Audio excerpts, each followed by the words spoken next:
Positively Muskegon, Andy O'Reilly at the Muskegon Holiday Inn downtown. We are at the Holiday Inn Muskegon Harbor to be all official. This over here next to me, Pete McCarthy, who is you're a firefighter up in White Lake. Yes, sir. Talk a little bit about, first of all, thanks for being a first responder. Absolutely. How long you been at it? 15 years. Is that right? Yep. I graduated high school in June, became a fireman in August, and a father in September. How about that? So 2002 was a hell of a year. Yes, it was. No point in it, just hit the ground running. Exactly. When you get out of high school, let's just go. Here's my diploma. I got these things to accomplish. Let's go to work. So now, as a firefighter, you've got a little time on your hands. You guys are, busy. When you get busy, you're busy. Yeah, absolutely. But then there's some time too that you can take a little downtime, and you found a hobby. Yes, I did. These toys and things. Talk to me about this year. First of all, how'd you get into because you got Muskecon. Yep. How are we pronouncing this? Muskecon. Muskecon. Yes. All right. Yep. That's coming up on the 18th at the Holiday Inn. Yep. This is our first Comic-Con type event in Muskegon. Yes, to the best of my knowledge. I would hate to say I'm the first and then have somebody back in the 80s prior to me having done something, but to the best of my knowledge, yes, we're the first. As far as we're concerned, it's the first. Awesome. Thank you very much. So, talk about this. What's your? Give me your weak spot. What is it? I'm Teenage Mutant Ninja Turtles all the way. Are you really? Yep. Clearly. Yep. That's my thing. It's so funny when you talk to collectors and you look at what they collect, and everybody has that one thing that that they'll never get rid of. There's the Star Wars guys, the G.I. Joe guys, there's the He-Man guys, there's and a lot of us cross collect because there's certain things that we like, but at the heart of it, it's that nostalgia of opening up that Space Shuttle Defiant G.I. Joe when you were 8 that Grandpa bought you, that was high dollar and none of your friends had it, and then now 20 years later, you're like, I want to have this thing again. I have found over the years that all of the really awesome toys that I had as a kid, I mean the awesome ones, the $6 Million Man with the roll-up sleeve. Yes. At one point, I had all the 12-inch Kiss Miko dolls. Oh, jeez. These things, not only are they collector's items, but they have gone, the value of them's gone way up. Oh, it's insane. Absolutely insane. And it's so funny when you start to learn about the one-off, the specialty different things. And I collect G.I. Joes, but only very certain ones. I like the firefighters, I like the EMS guys. Okay. That's my thing. Sure. Well, if you got a certain type of Kellogg cereal, you could mail away to get Lifeline. He's the paramedic, and the only way you could get that figure was through their mail away. No kidding. Well, the difference is when you look at the two figures, the mail away does not have a gun. And that was because Kellogg didn't want him to have that. Understandable. So you have the one you bought on the store shelf, and he's got a pistol molded to his leg. The other one doesn't. I never would have known that in a million years. I would have, oh, hey, there's a Lifeline. I never would have caught it. Yeah. There was what they call the Wonder Bread He-Man.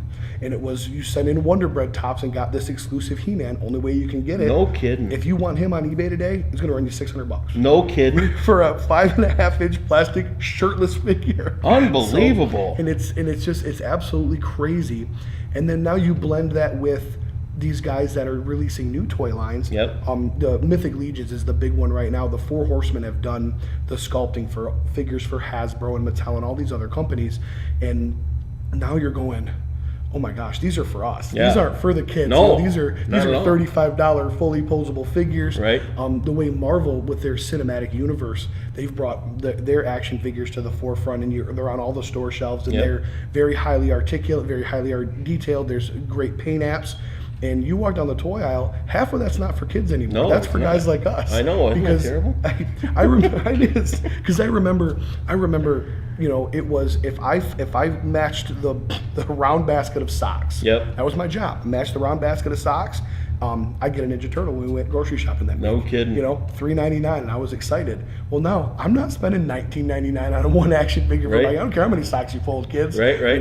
They've really geared the idea of gearing towards the adult collector in the last 10 years has just exploded. So Ninja Turtles are huge still. Yep. And that's cross generations. I got a 6-year-old grandson that can't get enough of them. It's crazy. Every time he's over, we got to watch one of the Ninja Turtle movies. Yeah, absolutely. G.I. Joe would still be big. Yep. Star Wars has got to be big. Oh, in the cinematic universe, again, they're bringing everything back. Yeah. And they're taking this generation and they're exposing it to now they're experiencing it the way that we did. Yep. And now we're coming together and we've got common ground with people that are 20 years younger than we are. No kidding. And with Star Wars, it's almost a 3 generation because you've got your original trilogy guys, and then you've got the people that came up on the 90s, the episode 1, 2, and 3, Sure. and now you've got another generation that's coming in with The Force Awakens, and it's a lot of fun. It's a lot of like-minded people from a lot of different backgrounds that just dig the same nerdy stuff. The Star Wars thing for me this last, especially when The Force Awakens came out. No, was it Force Awakens or was it? No, is that the newest one? I can't keep them all straight. The newest one is Rogue One. That's right, Yes. Force Awakens. Yep, All right, Force so Force Awakens comes out. One weekend I went with my dad. The next weekend I went with my grandson. Dude, does that give you an idea of the longevity of these type? I could not believe that I went to see it with my dad and my grandson. The staying power of something like that, that's the first movie in the history of, for my entire history, that I've ever seen twice in the theater. Really? It was for that same reason. Yeah. The group of us went, the nerds all went, took the wives, we did our adult movie night, had drinks, did our thing. And then it was to take the kids to see it. Yeah. Well, then it was, hey, we got an opportunity to do a guys' night, go to see it in IMAX. Well, let's do that too. Absolutely. Right? So it's one of those things where you're like, I've got $80 invested in seeing this movie 3 times now, and it was great every time. Yeah. When you see new things and the amount of people that are flocking to this type of stuff, and on the Star Wars side, the figures that are coming out are great. They're doing the 6-inch Black Series, which those are for the adults, and Joe is the one right now. G.I. Joe is the one that everybody's screaming for, wanting more figures. And Toys R Us actually has the exclusive on that, so you can only buy them at Toys R Us. You know your stuff. I'm amazed that it's all recollection. The guys I sit with, we do a podcast as well, and I had 2 of my buddies argue on the air for almost 20 minutes the other day about the color of the Uzi that came with the 1982 version 2 Snake Eyes, and I'm like, you know what I mean? Well, yeah, but it was this one was black and this one was gray. No, that one wasn't gray. It was molded on a different day, so the plastic was just a little bit off black. God, that deep. And I'm like, you guys are nuts. Nuts. Let's get on to the event. Absolutely. Talk about this, the 18th. March 18th. The vendors are going to be coming into our beautiful town Friday night, setting up from 6 to 9. Are they coming in from all over? I do. I've got all the way from as far east as Detroit, as far south as Lansing, and as far north as almost Traverse City. So this isn't just Muskegon guys selling their toys? No. This is and what's really cool too is the event will run from 10 to 6 on Saturday. And the vendor hall will have all 4 of the conference rooms here. We've got heavy comic guys, newer comics. We've got a heavy older comic guy who's got multiple prints. If you want a signed picture of Kaylee Cuoco from The Big Bang Theory, he's got it. I mean, just all cool, awesome prints, And then he's got vintage comics, golden age comics, silver age comics that are graded and they're in the poly box and they're very high dollar. And then on the other side, you've got a ton of modern toys. We've got 2 guys that customize figures. One guy that comes up, takes blank Funko Pops and makes them whatever you want them. No kidding. And they are just absolutely neat, And we've got a woman who does superhero themed tutus for girls. I've got a leather guy who you can get a flask, a belt, a Wallater with the Punisher logo or the Daredevil or the Batman, just cool handmade crafts. I'll bet you that other guy's right here in town, isn't he? I believe he's from Muskegon. I know him. So yeah, Yep, I do. But just super talented and such a fun variety. We've got a couple of other Comic-Cons that are setting up a table just to pass out information and spread a word about theirs. Got a gentleman who has a Christian nerd organization, and it's where 2 of our passions meet, and he'll be there with people that are interested in that. I've got 9 artists ranging from pencil sketches. One of the artists actually has won awards from the military for his drawings and sketches of Air Force aircraft. Nice. I've got a horror makeup guy who's going to be doing a demo. There's going to be a Magic the Gathering tournament. Numerous comic print artists, tattoo artists. And the 501st Garrison might be here too. Yes, they're going to be here. If you're a Star Wars fan, they're all coming. The Rebel Legion, the droid builders, R2-D2 is going to be here rolling around, beeping at the kids. The Ghostbusters Coalition is going to be here dressed up. Nice. I mean, just the outcrying of the people that have wanted to participate. Being a first-year show, being limited on location and size, it was the fact that I got such a great variety made me very happy. Because you don't want a toy guy showing up and it's all comics. You don't want a comic guy showing up and it's all toys. And there's enough where with the cosplay people, and with some of the arts and crafts type stuff, that a guy can bring his wife and his 2 kids, and there's something for everybody. Nice. And that's what I really liked about it. You're out and about on a Saturday. It's not going to be an all-day event. You're Nope. not going to show up at 10 o'clock and be there until 6. Yep. Open house style. Excuse me. Come as you are when you want. $5 to get in for adults, free for the kids. Nice. There'll be a green screen there set up. Set up with free pictures. Get your picture taken in front of it. Pick your backdrop. You get a free picture to take home as a kind of commemorative of showing up to the con.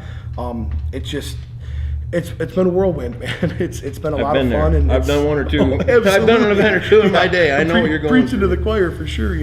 It's coming up on the 18th. It's going to be downtown at the Muskegon Holiday Inn Harbor. You have done an outstanding job getting this thing around. Thank you. I appreciate it. I'm excited for you. I'm excited to see something new and unique coming to Muskegon. This is what we need.